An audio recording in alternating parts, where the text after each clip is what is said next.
मध्य प्रदेश की राजधानी भोपाल में निजी इंजीनियरिंग कॉलेज की छात्राओं से दुष्कर्म हुआ है। लव जिहाद और ब्लैकमेलिंग के गंभीर मामले में आरोपियों पर प्रशासन ने कड़ी कार्रवाई शुरू कर दी है। आज सुबह से ही आरोपियों के ठिकानों पर बुलडोजर चलाया गया। एक बड़ी कार्रवाई की है। जो अंदाज यूपी में देखने को मिलता है वो मध्य प्रदेश में भी देखने को मिल रहा है। अपराधियों के घरों पर उनकी संपत्ति को ध्वस्त किया जा रहा है बुलडोजर के जरिए। आपको बता दें कि इस पूरे मामले पर साद और साहिल जो दो आरोपी हैं, इनके घरों पर प्रशासन ने बुलडोजर चलाकर अवैध निर्माण को ध्वस्त कर दिया है। आरोपियों पर आरोप यह है कि उन्होंने निजी इंजीनियरिंग कॉलेज की हिंदू लड़कियों को टारगेट करके उनसे दोस्ती की, फिर उनके साथ दुष्कर्म किया, अश्लील वीडियो बनाया, ब्लैकमेल किया गया और फिर लव जिहाद जैसे आरोप भी लग रहे हैं। आपको बता दें कि भोपाल में लव जिहाद के आरोपियों के ठिकानों पर एक बड़ा एक्शन लिया गया है। बुलडोजर चला दिया गया है, संपत्ति ध्वस्त की गई है। आरोपी साद और साहिल के घर पर बुलडोजर चलाया गया है। निजी इंजीनियरिंग कॉलेज की हिंदू लड़कियों को दरअसल टारगेट किया गया था। इन पर आरोप है दोस्ती के जाल में फंसाकर रेप का आरोप है, अश्लील वीडियो बनाकर ब्लैकमेलिंग का भी इन पर आरोप है।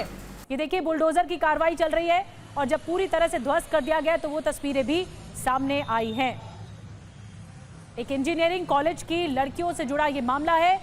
इस पूरे मामले पर जिन पर आरोप है उनके घर को ध्वस्त करा है बुलडोजर के जरिए। लव जिहाद के आरोपियों के ठिकानों पर इस तरह बुलडोजर चलाया गया है। साद और साहिल के घरों पर बुलडोजर चलाया गया है। और आइए आपको ये बताते हैं कि इन आरोपियों पर आरोप क्या क्या है, क्या किया इन्होंने। लव जिहाद का आरोप लग रहा है इन पर। भोपाल में बुलडोजर एक्शन और आरोप किन पर है? साद और साहिल, ये दो आरोपी बताए जा रहे हैं मुख्य तौर पर। और क्या आरोप है? दोस्ती के जाल में इन लोगों ने फंसाया लड़कियों को, मासूम लड़कियों को, रेप करके वीडियो बनाया, वीडियो की मदद से ब्लैकमेलिंग की गई, धर्म परिवर्तन की धमकी दी गई, निकाह का दबाव बनाया गया। टारगेट पर कौन कौन रहे आपको बता रहे, इंजीनियरिंग कॉलेज की हिंदू लड़कियां रही, खास करके इन्हीं पर ही टारगेट किया जाता रहा। पीड़ित छात्राओं ने यह भी आरोप लगाया कि आरोपी लड़कों ने अपनी असली पहचान छिपाई, उनके साथ दोस्ती की। आयोग का यह कहना है कि एक सुनियोजित और संगठित अपराध है ये, जिसमें आरोपियों के दूसरे राज्यों तक भी नेटवर्क फैले हुए हैं।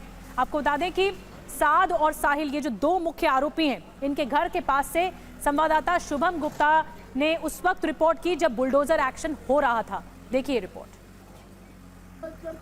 मध्य प्रदेश की राजधानी भोपाल में आज एक बार फिर मोहन सरकार का बुलडोजर चला है और ये बुलडोजर उन आरोपियों पर चला है जो कि हिंदू लड़कियों को टारगेट कर उनका बलात्कार करते थे और धर्म परिवर्तन करने का दबाव भी डालते थे। तस्वीरें आपको जो आरोपी साद है, फरहान है, उनके घर की तस्वीरें दिखा रहे हैं और इसमें प्रशासन ने सबसे पहले नोटिस जारी किए, उसके बाद ये पूरी की पूरी कार्रवाई की गई है। यानी कि अगर हाईकोर्ट की आप बात करेंगे तो उसके आदेश के बाद ही ये कार्रवाई बुलडोजर की देखने मिली है। सुप्रीम कोर्ट की इस शुरुआत में गाइडलाइन आई थी, मगर उन सब चीज़ों को ध्यान में रखते हुए प्रशासन ने इस तरह की कार्रवाई की है। इसके पहले भी जो शारिक मछली था उसका घर तोड़ा गया था। बड़ी इमारत थी, तकरीबन 20-25 करोड़ का घर था, बड़ी कोठी थी, उसे भी कोर्ट के आदेश के बाद ही तोड़ा गया था।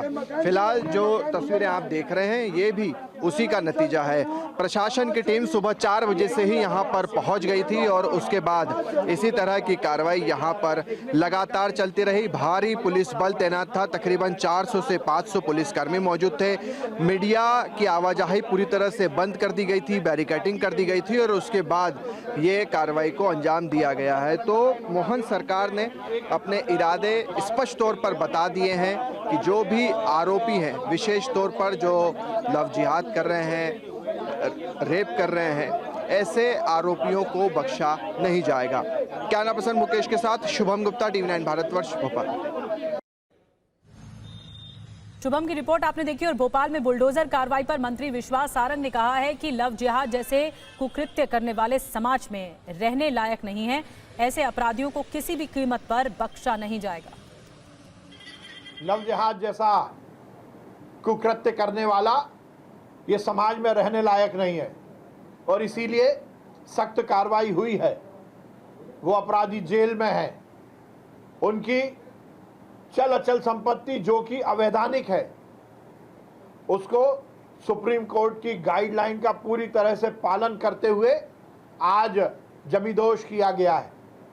कोई भी व्यक्ति कितना भी बड़ा हो उसे बख्शा नहीं जाएगा। आज जो कार्रवाई हुई है वो इसीलिए हुई है कि उनके जो भी मकान थे वो अवैधानिक थे, उनको जमींदोज किया गया है।